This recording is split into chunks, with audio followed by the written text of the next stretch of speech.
Cindy Trier, bonjour. Bonjour. Alors bienvenue autour de ces micros à Radio de la Save. On est au cœur de la fête du livre à Cadour, dimanche 17 octobre. Vous êtes, alors est-ce que vous préférez qu'on dise auteur ou autrice ? Alors, peu m'importe, je crois que ce qui est le plus important pour moi, c'est qu'on parle du livre en soi et de la beauté des mots. Alors, moi c'est vrai que j'ai un peu l'habitude de dire autrice maintenant qu'on le pratique, C'est donc vrai. si ça vous dérange pas, on y non, va. absolument pas. Banco. Il m'en faut ok. plus pour C'est m'embêter. ça. Parfait. Donc Cindy Trier, amie auditeur, il faut savoir une petite chose, c'est qu'avant de démarrer et parler un petit peu de la casquette d'autrice, elle est aussi chroniqueuse radio. Et pour nous, c'est un plaisir d'avoir des personnes déjà qui connaissent le média radio, connaissent un peu le travail radiophonique et c'est chouette de recevoir des invités comme vous. Donc juste votre travail autour de la radio, ça consiste en quoi ? Alors ça consiste en le fait de préparer des chroniques qui alternent sur des sujets tels que le management, la reconversion professionnelle, l'emploi ou encore le développement personnel qui sont autant de secteurs qui relèvent de mes fonctions. Et c'est un vrai bonheur qu'en 2-3 minutes chaque semaine, je puisse trouver quelque chose susceptible d'intéresser, je l'espère, les auditeurs. Bon, mais super. Donc là, on aura pris l'interview à l'envers, mais c'est pas grave. C'est juste pour faire la partie chronique. J'aime bien l'idée. Maintenant, on part sur la partie livre, ouvrage, auteur, autrice. Il faut savoir aussi que vous êtes consultante et conférencière. Vous avez un site internet très complet qui justement retrace votre parcours et tout ce que vous faites et tout ce que vous mettez en place. On va prendre la partie autrice. Avec grand plaisir. Voilà. Juste sur la table, amis auditeurs, on a 4 de ces ouvrages et je propose qu'on commence. Il y a un peu 2 parties. Un peu tout ce qui est pratique autour du bien-être, de la réussite et puis des romans plus fiction, peut-être avec une approche autobiographique avec des personnages mais sur lesquels on va revenir. Comment tout a démarré et puis parler de ces ouvrages. Alors en fait, tout a commencé avec simplement le fait d'un constat. J'ai vécu un certain nombre d'aléas professionnels qui m'ont poussé grandement dans mes retranchements et qui m'ont poussé de telle façon que je me suis dit il y a 2 solutions d'appréhender la vie. Soit on se laisse tomber, soit on trouve les moyens de rebondir et de se relever. Et ça a été pour moi un leitmotiv de tous les instants, de décider de créer ma propre entreprise et de mettre des mots sur ce parcours et de trouver des astuces hautement pratico-pratiques susceptibles de m'aider à voir le verre à moitié plein plutôt qu'à moitié vide. Et il faut dire qu'à travers le premier ouvrage, Audace, enthousiasme et persévérance, les clés de la réussite, ça a tellement bien fonctionné pour moi que je me suis vraiment pris au jeu de ces lectures d'ouvrages relatifs au développement personnel et aux neurosciences. Et j'en ai sorti un second livre, La nouvelle vision du succès, comment décider de sa réussite, qui va plus loin encore et qui explique vraiment comment fonctionne le cerveau, de sorte que l'on puisse se tirer vers le haut et non pas se tirer une balle dans le pied. Voilà, donc vous avez compris, amis auditeurs, si vous avez besoin de conseils, Cindy Trier est là pour vous aider. Il y a un site internet d'ailleurs qui est très bien fait, c'est www.tremplincarrière.com. C'est là ça. où on peut piocher les informations. Donc ça, ces guides, vous les avez écrits en lien avec votre pratique parce que vous cherchez des solutions. Et ça vous a énormément aidé et ça vous a lancé. Ça m'a lancé et ce qui a été formidable, ça a été l'accueil qui, au-delà des conseils en termes de fluidité visiblement d'écriture, a retenu totalement l'attention des personnes qui m'ont accordé du crédit, leur confiance. Et ça a impulsé une dynamique autre parce que c'est jamais facile de se mettre à nu dans le cadre de l'écriture. Et il est arrivé quelque chose d'assez incroyable, c'est que ma maman, avec tout le tact qui est le sien et tout l'amour aussi qu'elle me porte, m'a dit « Cindy, c'est bien beau tes livres de travail, mais c'est quand que tu m'écris des vrais livres. » Bon, alors maman, des vrais livres, que veux-tu dire par là? Merci. Et depuis l'âge de 15 ans, elle me tannait pour que je sois un jour capable d'honorer un grand rêve qui était le sien et le mien, qui était d'écrire un roman. Et c'est en ce sens-là qu'est arrivé un jour où mon mari, pour nos 10 ans, ne m'a pas offert, vous voyez, des roses ou des parfums, quelque chose de très commun. Il m'a offert de donner notre nom à une étoile. Ah, oui. Je ne savais même pas que ceci pouvait exister et je lui ai même pas dit merci. Je lui ai dit mon chéri, je crois que j'ai trouvé le nom de mon premier roman si un jour je me lance à écrire.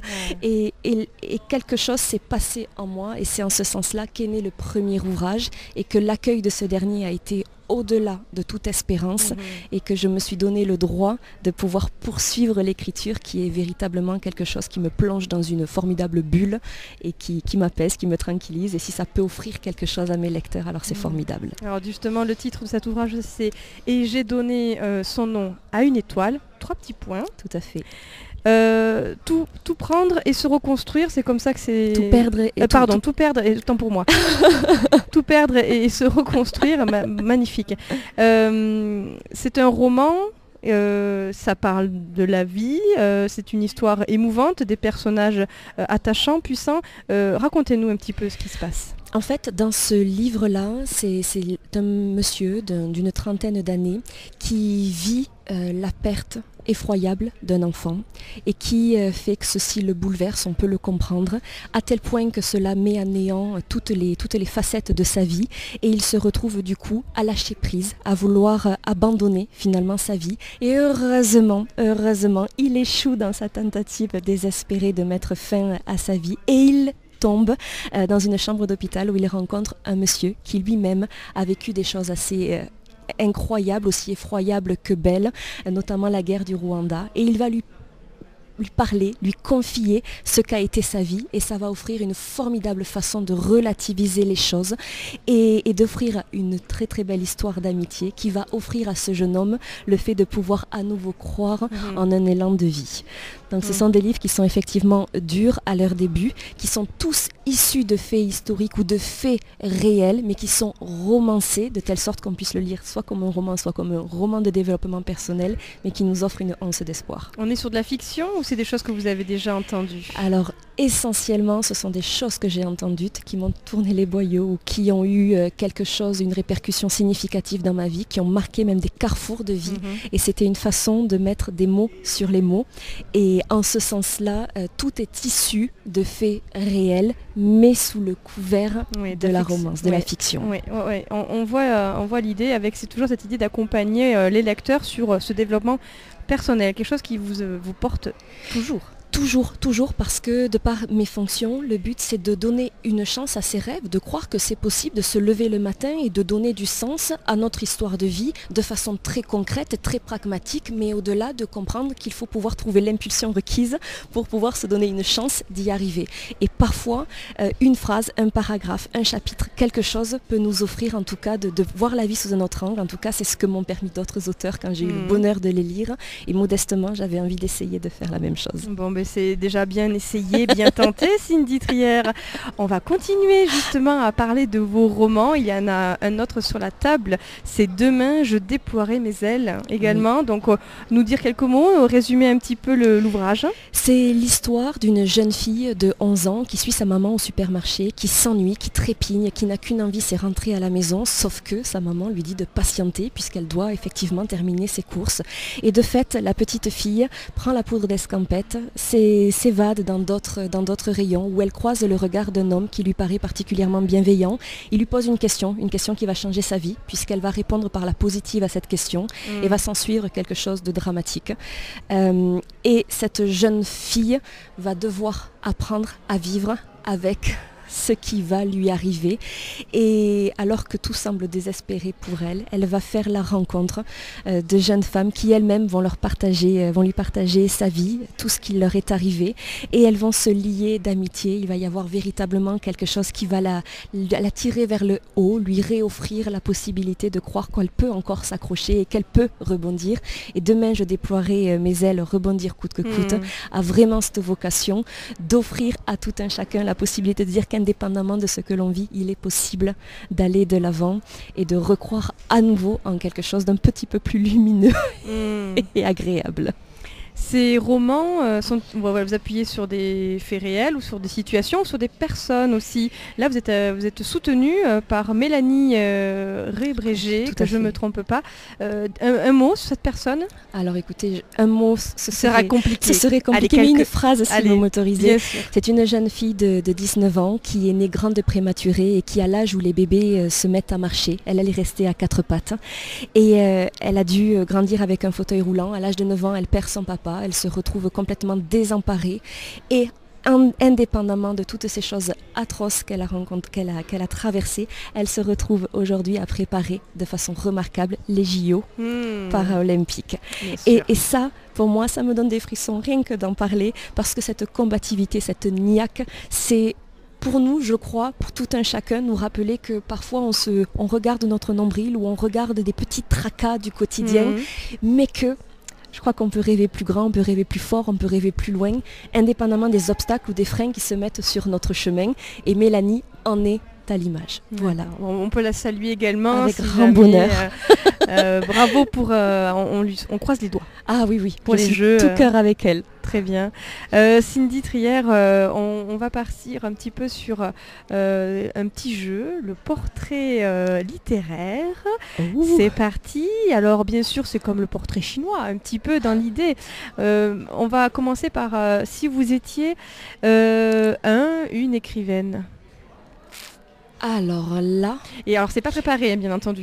Nous on pose des questions comme ça spontanément. Alors je dirais David Gemmell, qui est un auteur qui est malheureusement décédé, mais quand j'ai lu ses ouvrages d'Heroic Fantasy, je ne connaissais pas cette typologie d'ouvrages. Et c'est tout simplement formidable. Et ça m'a marqué. J'avais peur, j'avais des nœuds au ventre, j'ai ri, j'étais transportée par l'écriture. Et avoir une telle plume, c'est honorable. Donc David Gemmell, avec grand plaisir. On également bravo pour tous ces romans. Si vous étiez justement un roman. Si j'étais un roman... ça peut être aussi un livre, peu importe, ça peut être une bande dessinée ou aussi un album jeunesse, mais si vous étiez un livre ou un roman, peu importe. Alors, et vous savez que là vous me posez une colle phénoménale. Je dois avoir 3 ou 4 livres, ne serait-ce que sur ma table de nuit à l'heure actuelle. J'en lis chaque semaine autant et je suis incapable de se souvenir du titre. De me souvenir du titre. On est tous pareils. Ou des auteurs, tant je suis captivée par le contenu, plus que par ce qui est écrit sur la couverture. Donc je peux donner ma langue au chat. Oui, langue au chat. Alors on aime bien ce roman, il est très très bon. Il n'y a pas de souci. Et si vous étiez un héros ou une héroïne aussi de fiction ou de littérature? De dessin animé, je serais Mulan. Ok. Ah ouais, une guerrière quand même. Ah, une guerrière. Ouais. Une guerrière, mais avec malgré tout de la douceur. Bien entendu. De la douceur. Et pour pas conclure, parce que j'aurai encore une autre question derrière, mais si vous étiez un signe de ponctuation? Un 2 points. Allez, 2 points. Et ensuite 2 points pour ouvrir un nouveau chapitre. Ok, charmant comme tout. On a eu pas mal de retours sur les signes de ponctuation tout au long de la journée. J'adore, tout le monde a fait des propositions différentes. Ah oui, très intéressant. C'est la première fois qu'on pose la question, je la trouve formidable. Ah non, mais le signe de ponctuation, je l'ai trouvé génial.